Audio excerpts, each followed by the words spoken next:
चाचा ने भतीजे को धोखा दिया, लेकिन उसके बाद तस्वीर सामने आती है जब चाचा भतीजे मुस्कुराते हुए एक दूसरे से मिल रहे हैं। जी हाँ, नीतीश कुमार के पैर छू रहे हैं तेजस्वी यादव, बहुत अच्छे से हालचाल भी पूछ रहे हैं।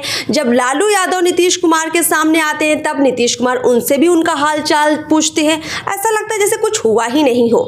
तो इसका क्या मतलब निकाला जाए बिहार के राजनीति में? चर्चाएं ऐसी हैं कि नीतीश कुमार बहुत प्लानिंग के साथ इस बार राजद को छोड़कर बीजेपी के साथ आए, यानी असली टूट हुई ही नहीं है इस महागठबंधन में। हमारे साथ यहाँ पर प्रदीप झा जी हैं, राजनीति के विश्लेषक हैं।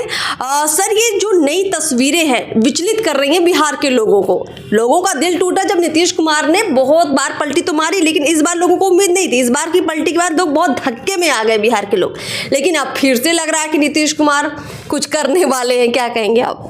देखिए, ऐसा है कि अगर आप खुद कह रही हैं कि नीतीश पलटी मार सकते हैं, तो अब तो बिहार का बच्चा है, ये मान चुका है कि नीतीश कुमार कभी भी पलटी मारेंगे। कहाँ जाएंगे नहीं जाएंगे, उनके कल की उनका कदम किस तरफ होगा ये कोई नहीं बता सकता है। क्योंकि नीतीश कुमार के साथ एक चीज़ तो कॉमन है। जी सर। ठीक है, कब पलटी मारेंगे अनिश्चित है, किसके साथ जाएंगे अनिश्चित है, लेकिन एक चीज़ तो निश्चित है कि नीतीश कुमार कभी भी अपने स्वार्थ से समझौता नहीं कर सकते।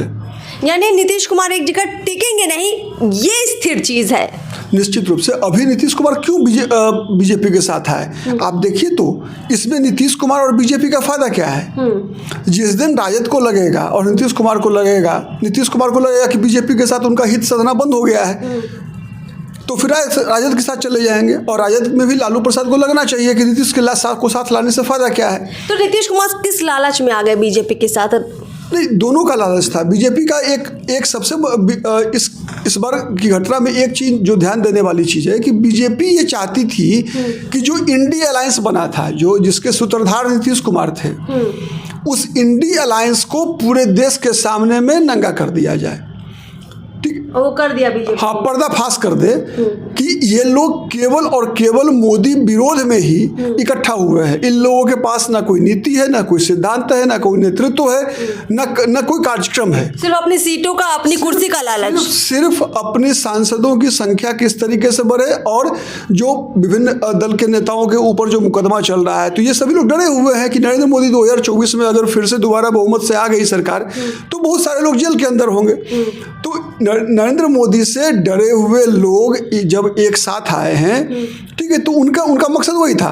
उसमें नीतीश कुमार की अपेक्षा थी कि चूंकि जितने भी भाजपा विपक्ष विरोधी दल है, उसमें जितने भी दल हैं, सबके नेताओं के ऊपर कोई ना कोई आरोप है। बिल्कुल, सबके ऊपर मुकदमा चल रहा है। एकमात्र नीतीश कुमार ही वो व्यक्ति हैं जिसके ऊपर कोई आरोप नहीं है, सीधा आरोप नहीं है कोई भी, एक भी।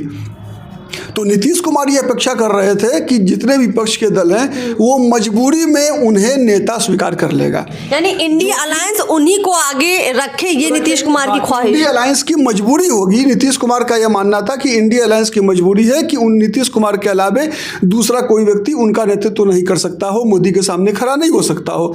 लेकिन नीतीश कुमार की वो अपेक्षा लालू प्रसाद और कांग्रेस से पूरी नहीं हुई। अच्छा, लालू यादव ने क्यों नहीं ऐसा किया, क्या मानते हैं आप? निश्चित, अगर नीतीश कुमार इंडी अलायंस के संयोजक बन जाते, ठीक है, तो नीतीश कुमार की बार्गेनिंग कैपेसिटी बढ़ जाती, कद बढ़ता। तो बिहार की राजनीति में आज के दिन में लालू प्रसाद का कद सबसे बड़ा है। लेकिन एक बार प्रधानमंत्री पद का उम्मीदवार या विपक्ष का साझा उम्मीदवार या विपक्षी दलों के संयोजक बन जाने के बाद नीतीश कुमार का कद लालू प्रसाद से कई गुना अधिक बढ़ जाता। ठीक है, जो चीज लालू प्रसाद नहीं चाहते थे, लालू प्रसाद चाहते थे कि राहुल गांधी उससे बेहतर नेता घोषित हो जाए, ताकि बिहार में राजद की राजनीति चमके, राजद नंबर 1 की पार्टी बनी रहे। अच्छा, इसकी लड़ाई थी। दूसरा, नीतीश कुमार की अपेक्षा थी कि उन्हें लड़ने के लिए 16 सीट 17 सीट मिले लोकसभा में, जो कि आधारहीन था। नीतीश कुमार की जो राजनीतिक ताकत है उसके आधार पर नीतीश कुमार 5-10 सीट से अधिक के लायक अब नहीं रहे। ठीक है, जितना वोट चिराग पासवान के पास है लगभग उतना ही वोट नीतीश कुमार के पास है अब।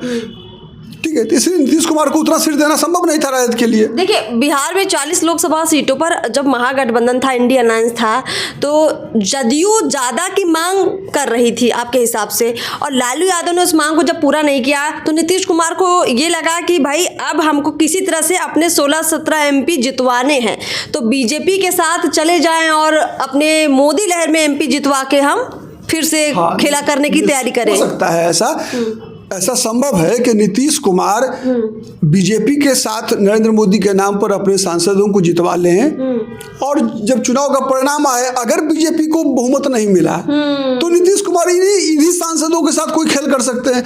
नीतीश कुमार पर भरोसा करना संभव ही नहीं है। मतलब आप ये कह रहे हैं कि गलती से भी अगर नरेंद्र मोदी सरकार को इस बार बहुमत नहीं मिले और वही मामला हो जाए कि जिधर नीतीश कुमार जाएंगे या कुछ विपक्षी दल जिधर जाएंगे उसकी सरकार बनेगी, तो नीतीश कुमार फिर से लालू यादव, राहुल गांधी के पाले में आराम से चले जाएंगे।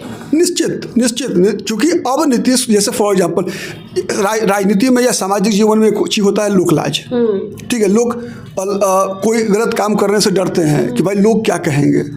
नीतीश कुमार को अब इस चीज का डर नहीं है। मतलब नीतीश कुमार की जो राजनीति है वो नीतियों की राजनीति अब नहीं रही है। मतलब जो होता है ना, नैतिकता की राजनीति, नीतियों की राजनीति, अब नीतीश कुमार की राजनीति हो गई है सिर्फ फायदे की राजनीति। नहीं, फायदे की तो सभी करते हैं, लेकिन ये ज्यादा स्वार्थ की राजनीति हो गई है। हाँ, नहीं, राजनीतिक फायदा, विचारधारा के आधार पर फायदा होना एक अलग विषय है। ठीक है, हम राज्य के हित में कर रहे हैं, पार्टी के हित में कर रहे हैं, वो विषय अलग है। लेकिन नीतीश कुमार केवल और केवल उनकी मुख्यमंत्री पद की कुर्सी बची रहे, इसी की राजनीति कर रहे हैं। इसके अलावा, या फिर मुख्यमंत्री पद छोड़ना भी पड़े तो इससे ऊंचा कोई पद मिल जाए, उससे पद ये नहीं छोड़ेंगे। जैसे एक समय में जब लालू प्रसाद मुख्यमंत्री हुआ करते थे तो वो कुर्सी पर बैठकर ही भाषण दिया करते थे। अच्छा, ठीक है, और खुद कहा करते, और जितने भी नेता होते थे राजद के, या उस समय में राजद नहीं जनता दल था, जनता दल के नेता जितने भी हुआ करते थे वो सभी नीचे बैठते थे।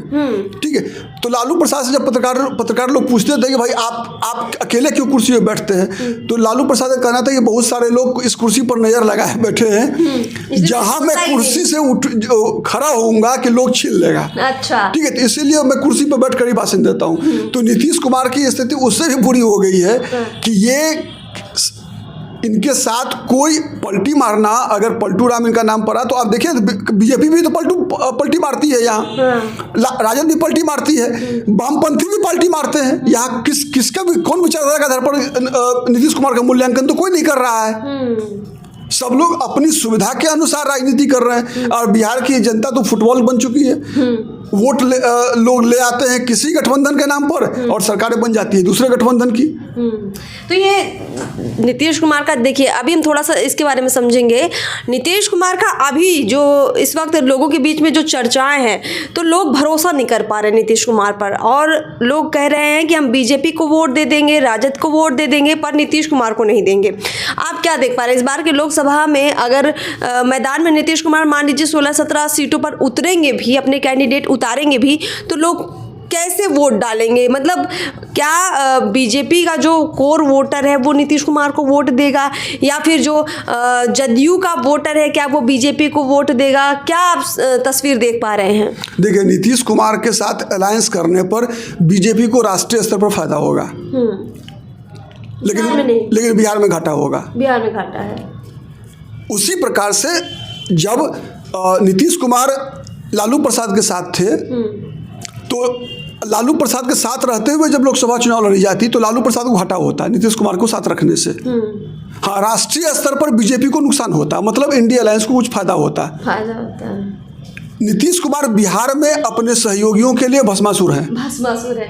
बहुत बहुत शुक्रिया इसी शब्द के साथ कि नीतीश कुमार भस्मासुर हैं। सिर्फ वो अपने आप को बचाने के लिए और अपनी सत्ता को चमकाने के लिए सभी का इस्तेमाल करते हैं, और सभी इसी लालच में उनका इस्तेमाल करने देते हैं, उनको इस्तेमाल करने देते हैं कि शायद उससे उनका फ़ायदा हो जाए। लेकिन नीतीश कुमार तो तेज़ राजनीतिक के ज्ञाता हैं ही।